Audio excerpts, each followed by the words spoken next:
Assalamualaikum warahmatullahi wabarakatuh. Pada kesempatan kali ini, kita akan belajar tentang activity diagram. Sebelumnya, apa sih activity diagram itu? Activity diagram adalah suatu diagram yang menampilkan atau menggambarkan aktivitas atau aliran kerja dalam sebuah sistem yang akan kita jalankan. Biasanya, activity diagram ini menggambarkan aktivitas aktor serta respon dari sistem.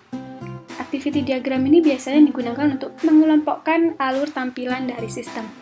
Nah, ini merupakan beberapa basic notation atau beberapa simbol yang akan kita gunakan pada activity diagram. Yang pertama ada initial state atau start. Ini adalah awal dimulainya suatu aliran kerja. Yang kedua adalah final state yang menggambarkan bagian akhir dari suatu aliran kerja.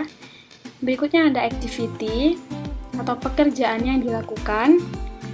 Selanjutnya adalah decision untuk menggambarkan pilihan kondisi atau percabangan, dan transisi untuk menghubungkan aktivitas selanjutnya setelah aktivitas sebelumnya atau menghubungkan antar aktivitas.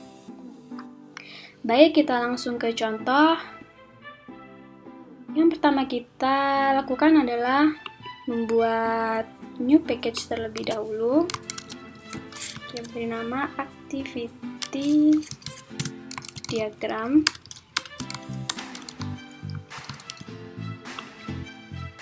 Ya, klik OK. Setelah itu kita membuat new diagram. Nah, di sini beri nama diagram yang akan kalian buat. Misalkan kali ini kita akan membuat contoh membuat diagram aktivitas menambahkan data transaksi.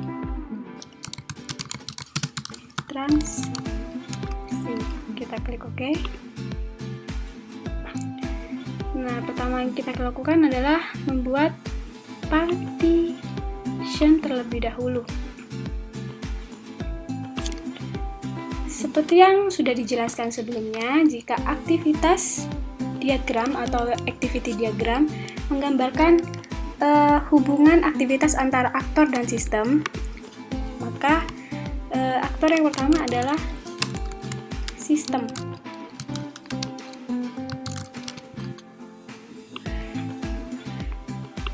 Kita klik untuk menjadi portrait, lalu kita beri partisi lagi. Nah, yang kedua ini adalah aktornya sekarang. Karena menambahkan data transaksi biasanya ditambahkan oleh pegawai, maka aktor yang bersangkutan di sini adalah pegawai. Kita klik untuk menjadikan portrait. Baik, dua partisi sudah jadi. Lalu langkah awalnya adalah inisial atau start. Klik mulai atau start. Setelah itu untuk menambahkan data transaksi, pada awalnya menampilkan beranda transaksi terlebih dahulu. Sistem menampilkan beranda transaksi. Kita klik yang activity. Menampilkan beranda transaksi. Oke.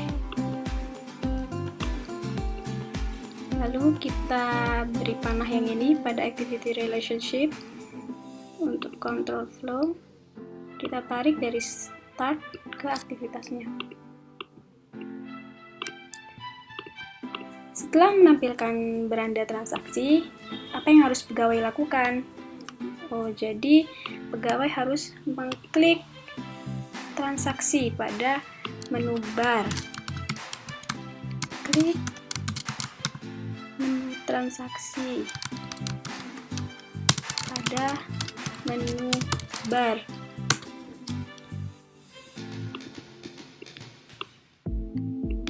Oke, tarik panah lagi.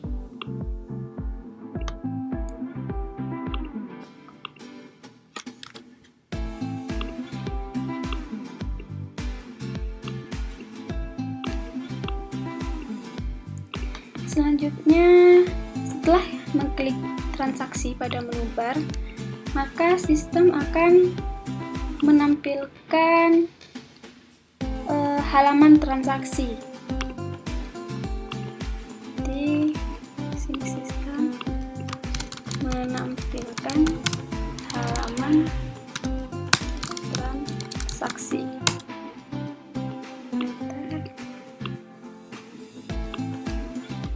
Beri panah lagi. Untuk merapikan panahnya, bisa kalian klik 2 pada panahnya. Lalu line style. Di sini pilih orthogonal square agar panahnya lebih terlihat rapi ya. Oke. Selanjutnya, setelah halaman transaksi ditampilkan, apa yang harus dilakukan selanjutnya? Misalkan pegawai mengklik transaksi baru.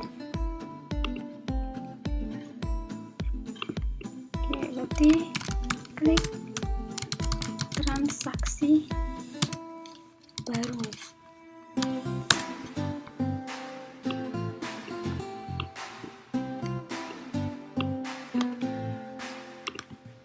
Panahnya ditarik.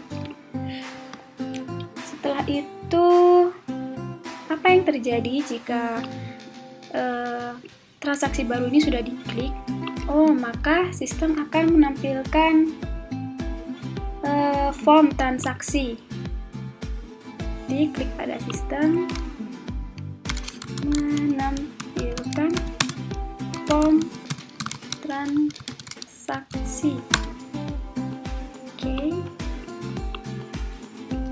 Nah, jadi ini ada 2 spesial. Yang pertama di sebelah kiri ini sistem, dan sebelah kanan adalah aktivitas yang dilakukan oleh pegawai atau aktornya. Oke, kita tarik lagi.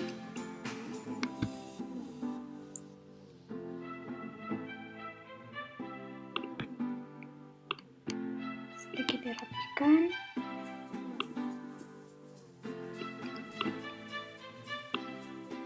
Setelah form ditampilkan, maka pegawai akan mengisikan form transaksi pastinya ya kan.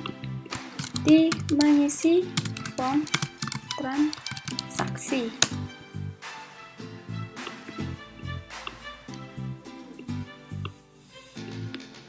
Oke, tarik panah lagi. Nah, setelah itu apa yang dilakukan selanjutnya?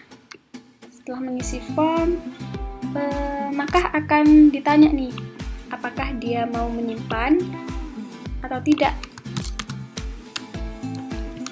Oke, pegawainya akan menyimpannya.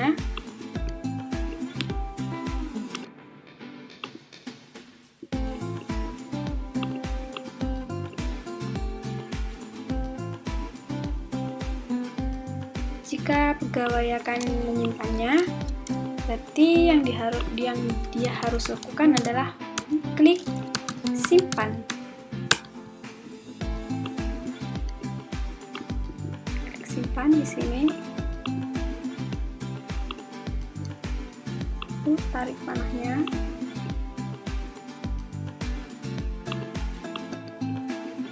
Nah, untuk memberi nama panah ini bisa klik kanan lalu pilih properties. Ya, akan menyimpan, ya berarti dia harus klik simpan. Jika dia tidak ingin menyimpannya, maka dia bisa mengklik button kembali. Klik kembali. Jika dia tidak ingin menyimpannya.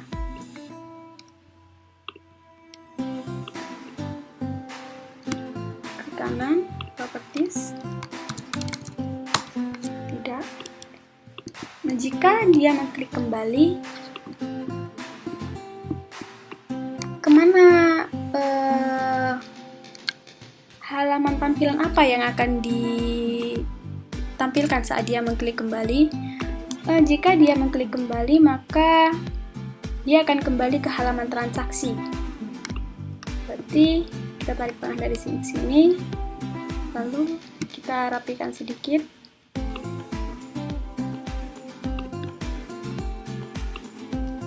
Berarti saat dia mengklik button kembali, dia akan kembali pada halaman transaksi. Oke, kita rapikan sedikit dulu ya.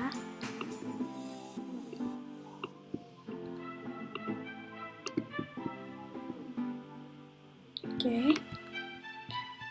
Jika dia klik simpan, nah, maka sistem akan ngecek terlebih dahulu nih, apakah data yang dia isikan itu sudah benar atau tidak. Berarti ada decision lagi. Dia akan ngecek setidaknya data itu ada yang kosong nggak. Berarti apakah data itu kosong atau null. Decision. Jika dia klik simpan, sistem akan mengecek terlebih dahulu. Jika data itu nol, apa yang akan terjadi? Misalkan jika datanya nol, maka sistem akan menampilkan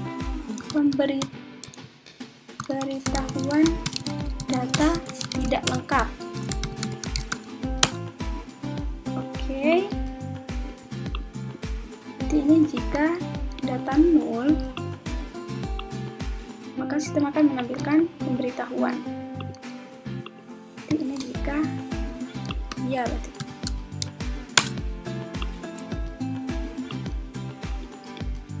Jika setelah sistem menampilkan pemberitahuan data tidak lengkap, lalu apa yang ditampilkan sistem berikutnya? Oh, dia akan kembali ke form transaksi. Jadi dia akan kembali ke form transaksi.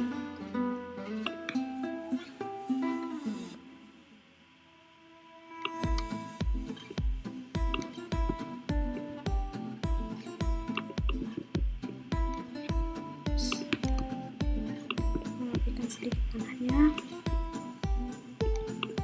Oke, sekarang jika datanya yang diinputkan itu benar atau tidak nol, maka apa yang akan terjadi? Misalkan akan ada pop-up konfirmasi penyimpanan. Jadi sistem akan menampilkan pop-up konfirmasi penyimpanan. Seperti pop-up-nya itu apakah Anda yakin akan menyimpan data? Nah, seperti itu. Jadi, jika ini tidak nol atau tidak kosong,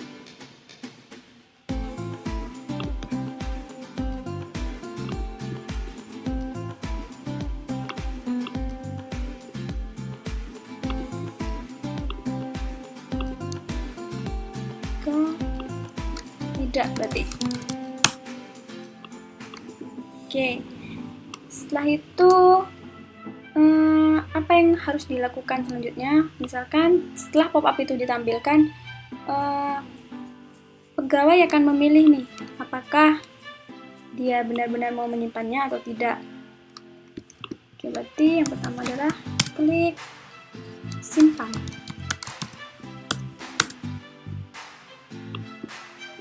Jika dia mau menyimpannya, berarti maaf terlebih dahulu, berarti kita buat decision ya. Decision konfirmasi penyimpanan. Nah, konfirmasi penyimpanan, apakah dia akan mengonfirmasi penyimpanannya? Oke, kita tarik panah.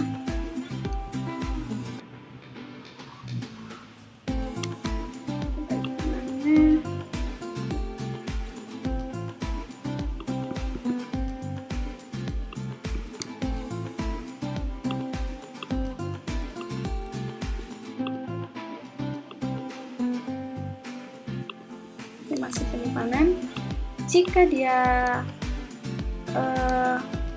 ingin menyimpannya, berarti klik simpan. Jika iya,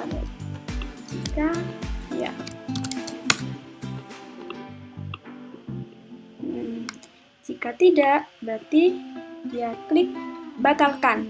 Misalkan, jika dia nggak mau menyimpan, berarti klik batalkan. Oke.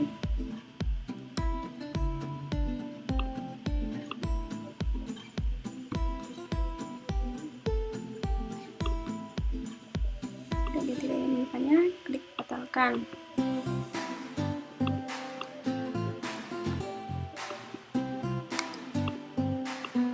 Jika tidak.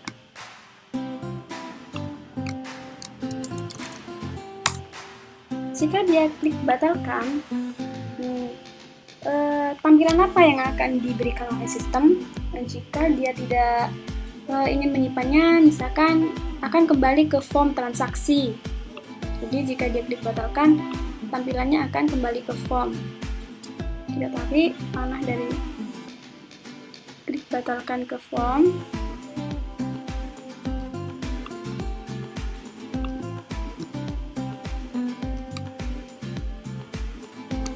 Sedikit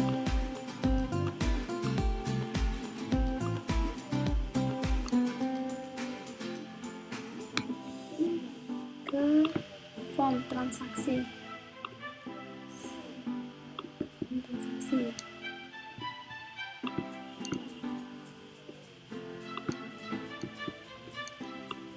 Nah, jika kita ingin menyimpannya, jika diklik simpan, maka apa yang akan terjadi selanjutnya?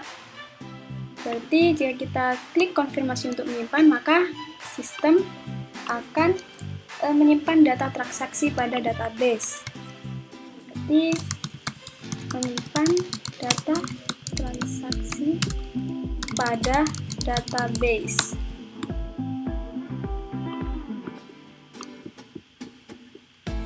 Oke, tarik panahnya ke sini. Kita rapikan sedikit.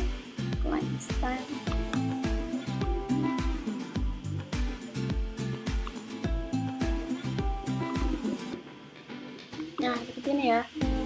Lalu setelah database berhasil disimpan, akan ada pop-up nih, pop-up bahwa konfirmasi bahwa data berhasil disimpan. Gitu. Berarti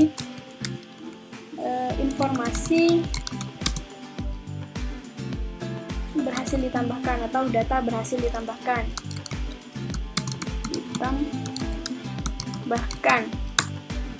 Nah, setelah penyimpanannya sukses, maka akan ada informasi jika data itu berhasil ditambahkan. Kita di sini. Setelah itu apa? Setelah itu selesai. Seperti final. Selesai. Inilah ujung dari aktivitas diagram selesai. Nah, sekarang sudah jadi deh aktivitas atau activity diagram kita untuk menambahkan data transaksi. Nah, untuk menyimpannya nih bisa diklik di menu bar diagram, lalu save image to file, pilih lokasi di mana kalian mau menyimpannya, lalu bisa ketik juga namanya, mau dinamai apa, dan klik save. Kita lihat. Nah, ini adalah activity diagram yang barusan kita buat untuk contohnya menambahkan data transaksi. Oke, sekian penjelasan dari saya. Semoga bermanfaat. Wassalamualaikum warahmatullahi wabarakatuh.